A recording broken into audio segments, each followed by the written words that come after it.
Happy Tuesday. According to everyone that wants to sell you some special, program, they have the secret sauce. They have the antidote. They have everything that you need. Their little plan is the holy grail of plans. It's gonna get you where you want to get. But I tell you what, most of these plans out here are not geared towards endomorphs. There was this guy I was listening to yesterday, and I'm not trying to knock anybody, they don't know, but he's telling you to eat high carb. High carb, for fat loss ain't gonna work for endomorphs. And he's saying, oh, you can have all this stuff and your workouts are gonna suffer. Your workouts are gonna suffer as an endomorph. And you have to make a decision between, getting that fat off and wanting to feel good. Now, after a while, several days, maybe a week, maybe two, you will feel better when you're eating lower carb. But, you don't stay as energized over the course of, if you work out several days in a row, right? Let's look at 7 days, okay? 7 days.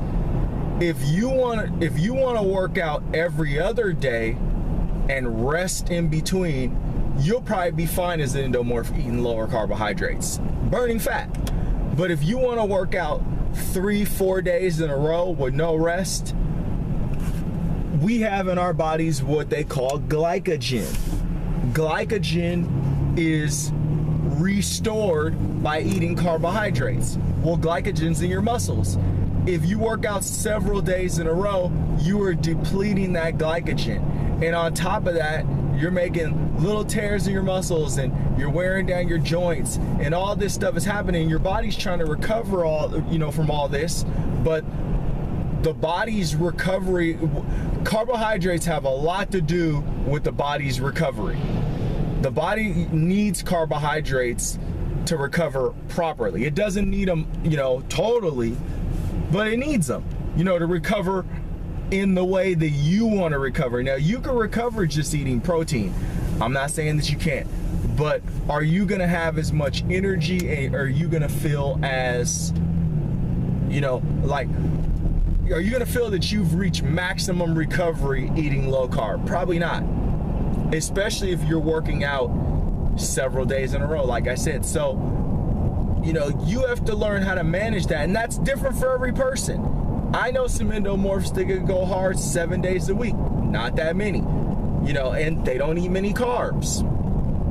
But, you fill them full of carbs and their performance is gonna shoot through the roof because carbohydrates is the body's main source of energy.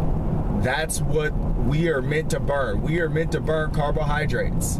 Whether you're getting them through fruits and vegetables or this refined garbage. I don't think that's the kind of fuel that you should be putting in your body, but fruit is carbohydrates. Vegetables have carbohydrates in them, energy. And so in abundance, enough of it, for your BMR, that will, or BMI, that will, help you to recover in the most efficient way, and it'll make you, those foods will make you feel the best. They will, restore, blood glucose levels. They will, fill your muscles full of glycogen, which is the energy that your muscles use when you're exercising. Okay, so I'm not Mr. Scientist. I'm just trying to explain it the best that I can. But what I'm trying to get at is this. You have to adjust your volume according to that of someone that's eating a lower carbohydrate diet. You cannot have the volume of someone that is eating high carb. That's why a lot of the time I say, hey, if you're an endomorph and you're massively overweight and you're looking at, 6 months to a year, maybe even 2 years, if you're 50% body fat and you're an endomorph, where you want to get to is probably 2 years away. You know, how are you going to work out like a nutcase for 2 years straight? You know, you can't. There's going to be ups and downs. There's going to be injuries. There's going to be problems that arise. You're going to have to go through a lot of crap to get that weight off. A lot. You're going to have to become a totally different person. And in the process of that, you're going to have to learn your body. And your body's going to make all of these like self-adjustments over time. And that's going to require, you know, research, change, moving into something different. You know, those kind of obstacles, frustration, all that stuff. That's just the reality of it. You know, but I went on a little thing, but what I'm basically trying to say is, you know, that's why I tell people that maybe they should start out walking, because then they can get a sense of like, oh, where's my energy at? Or how do I feel after walking for 5 days? Because that's the thing, you know, doing one thing is easier to gauge. You know, do I want you to weight train? Yeah. Do I want you to do all these, you know, strides and different things like that? Yes, because I believe that that stuff helps get the weight off quicker, especially if you're eating right. However, if you're a person that's massively overweight, I honestly think that you should just start to walk, man. You know, and I've said that before. You know, walk and, you know, and use the walking strategy to learn your body, because that's the most important thing I feel, is learning your body. Learning your body is priceless. Learning your body is priceless. And if it means having to give up some, you know, great success for the first few weeks, you know, one of my students was talking to me about this the other day. He was asking me about, you know, like, oh, you know, these guys be, you know, because I teach Brazilian Jiu-Jitsu, and, you know, he's like, oh, these guys roll all the time, they train all the time, and they compete all the time, and I'm telling him, look, these guys may be able to kick your ass, you know, they may be able to beat you up, but in all reality, you know, if you're not training super hard, you're not breaking down your body long term. You know, what do you want? Do you want to be fantastic now and be able to beat everyone up and everything like that? Or do you have passion for this art and do you want to do it for the rest of your life? You know, he's like, oh yeah, these guys are always beat up and everything, and their wrists are hurt and their necks hurt and everything, their back is hurt, they're always injured, they always got problems. And I'm like, that stuff compiles. Well, that's the same as like when you're trying to burn fat as an endomorph. The little nagging problems, they compile. Weightlifting, you know, compiles problems in your, you know, muscle imbalances. I'm dealing with a muscle imbalance right now in my rhomboid. Muscle imbalances, shoulder issues, knee issues, all this stuff. You know, the most important thing is to keep training. All that stuff is gonna compile even more when you're in a caloric deficit, and it's gonna compile even more than that when you are not eating a lot of carbs. So learn your body. Take the time to learn your body. I can't stress that enough. You know, start slow.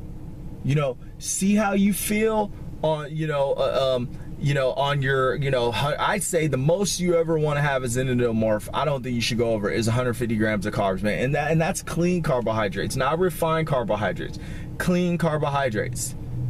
You know, you don't want to be going all crazy, man. You know, man, it's just a lot. Okay? It's just a lot. It's a lot. It's a lot. It's a lot of crap. And then we're not even talking about the sustainability factor. We're just talking about getting to your goal. Getting to your goal is a lot of work. So take the time to learn your body, man. And I've talked about this many times, many. I'm like, you know, I'm repeating myself, but I can't stress that enough. You have to learn your body. You have to learn your body. Stop buying plans and all this other stuff. Stop paying people to teach you how to burn fat, because if you're listening to people trying to teach you how to burn fat that are not endomorphs, they're giving you the wrong keys to the door. The key to the door, the key to success in this realm is simply researching, looking up topics, studying every day, doing what you can do to guide yourself.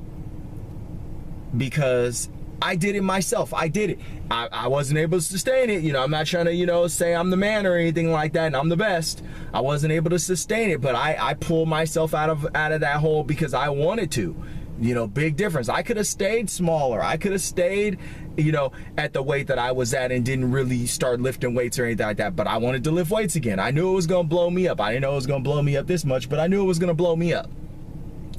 You know, but, you know, trying to get to that goal is a headache in itself. And then trying to sustain all that once you get to that goal, trying to sustain that body type lifelong or whatever, that's a whole other game.